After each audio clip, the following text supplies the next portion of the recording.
Hi friends, welcome to Varni Foods. இன்றைக்கி நம்ம இந்த வீடியோவில் மொறுன்னு ஹெல்த்தியான ராகி முறுக்கு ரெசிபி பார்க்கலாம்.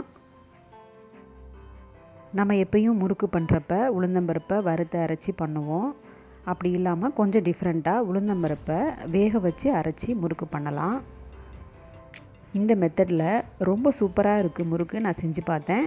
கிறிஸ்பியாக இருக்குது, அதே மாதிரி நல்ல மணமாகவும் இருக்குது. நீங்கள் ஒரு தடவை ட்ரை பண்ணி பாருங்கள். நான் 3 டம்ளர் ராகி மாவுக்கு 1 டம்ளர் உளுந்து எடுத்திருக்கேன். அந்த உளுந்தை ஒரு அரை மணி நேரம் ஊற வச்சுட்டு குக்கரில் ஒரு விசில் மட்டும் ப்ரெஸ் குக் பண்ணிக்கிறேன்.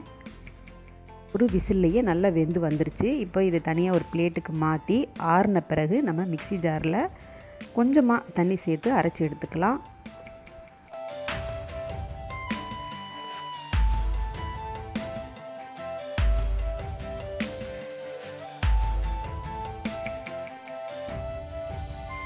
தண்ணி சேர்க்காமல் அரைச்சோன்னா ரொம்ப கட்டியாக ஒரு மாதிரி நம்மளுக்கு அரைக்கிறதுக்கு வராது. அதனால் சும்மா கொஞ்சமாக தண்ணி தெளித்து விட்டு அரைச்சி எடுத்துக்கோங்க. நல்லா நைஸாகவே அரைச்சி எடுத்துக்கோங்க. இப்போது இது கூடவே 3 டம்ளர் ராகி மாவு நான் சேர்த்துருக்கேன். இந்த மாவோட தேவையான அளவு உப்பு சேர்த்துருக்கேன். 2 ஸ்பூன் எள்ளு, நான் வெள்ளை எள்ளு எடுத்திருக்கேன். நீங்கள் கருப்பு எள்ளு இருந்தாலும் எடுத்துக்கலாம். ஒரு அரை ஸ்பூன் மட்டும் ஓமம் எடுத்திருக்கேன். அப்புறமா கொஞ்சம் பெருங்காயத்தூள் வாசனைக்காக. இப்போ இது கூட 2 ஸ்பூன் பட்டர் சேர்த்துக்கிறேன். இப்போ பட்டர் இல்லைன்னா ஒரு குழிக்கரண்டி எண்ணெய் சேர்த்துக்கோங்க. சூடான எண்ணெய் சேர்த்துக்கோங்க.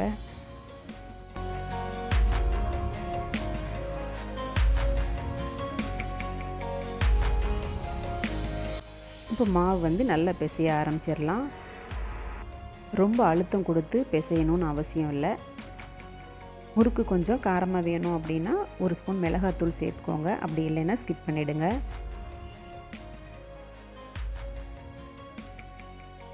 இப்போ இந்த அளவில் நீங்கள் சேர்த்து பிசைஞ்சிங்கன்னா தண்ணி எதுவுமே தேவைப்படாது. நம்ம ஏற்கனவே நம்ம உளுந்து வேக வச்சு தான் நம்ம மிக்ஸி ஜாரில் அரைச்சி சேர்த்துருக்கோம். இப்போ அதில் இருக்கிற தண்ணியே போதுமான அளவு தான்.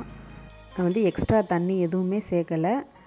பாருங்கள், நல்லா பிசைஞ்சு எடுத்துட்டேன். இப்போ இதை இப்படியே ஒரு 10 நிமிஷத்துக்கு மூடி வச்சிடலாம். அடுத்ததாக முறுக்கு பிழியிற அச்சில் 1 ஸ்பூன் எண்ணெய் சேர்த்துட்டு நல்லா ஸ்ப்ரெட் பண்ணி விட்டுக்கோங்க. இந்த மாதிரி முறுக்கு உரலில் நம்ம கொஞ்சம் எண்ணெய் அப்ளை பண்ணிட்டோன்னா மாவு உரலில் ஒட்டாமல் வரும். இப்போ 10 நிமிஷம் ஆயிடுச்சு. நம்ம பிசைஞ்சு வச்சு மாவு நல்லா சூப்பராக சாஃப்டாக இருக்குது. இப்போது முறுக்கு உரலில் சேர்த்து நம்ம பிழிய ஆரம்பிச்சிடலாம்.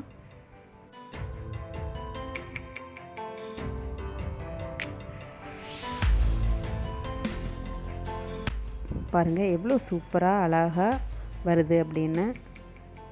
நீங்கள் இந்த மாதிரி கரண்டியில் கொஞ்சமாக எண்ணெய் அப்ளை பண்ணிவிட்டு இந்த மாதிரி பிழிஞ்சு எடுத்துக்கோங்க. இல்லை டைரெக்டாக எண்ணெய் சட்டியிலேயே மெதுவாக பிழிஞ்சிக்கலாம்.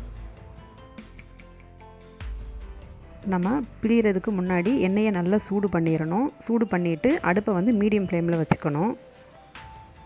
இப்போ பிழிஞ்ச முறுக்கை சேர்க்கலாம். 2 சைடும் திருப்பி வச்சு வேக வச்சுக்கோங்க. நுரை அடங்கின பிறகு நம்ம எடுத்துடலாம்.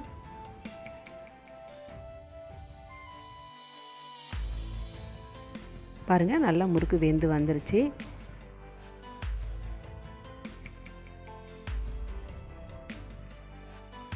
நம்ம இந்த மெத்தடில் செய்கிறப்ப பொட்டுக்கடலை சேர்க்க தேவையில்லை. ரொம்ப கிறிஸ்பியாக சூப்பராக முறுக்கு வந்துருச்சு. இதே மாதிரி நீங்கள் ஒரு தடவை ட்ரை பண்ணி பாருங்கள். டேஸ்ட்டும் ரொம்ப சூப்பராக இருக்கும். செய்கிறதும் ரொம்ப ஈஸி தான்.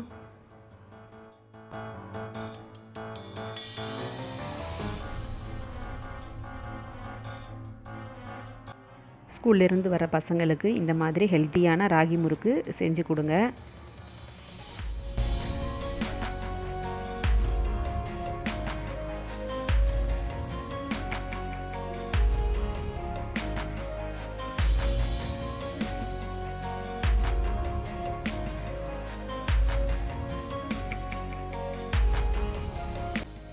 இந்த வீடியோ பிடிச்சிருந்தா வீடியோவுக்கு லைக் கொடுத்துட்டு மறக்காமல் வர்ணி ஃபுட் சேனலை சப்ஸ்கிரைப் பண்ணிக்கோங்க.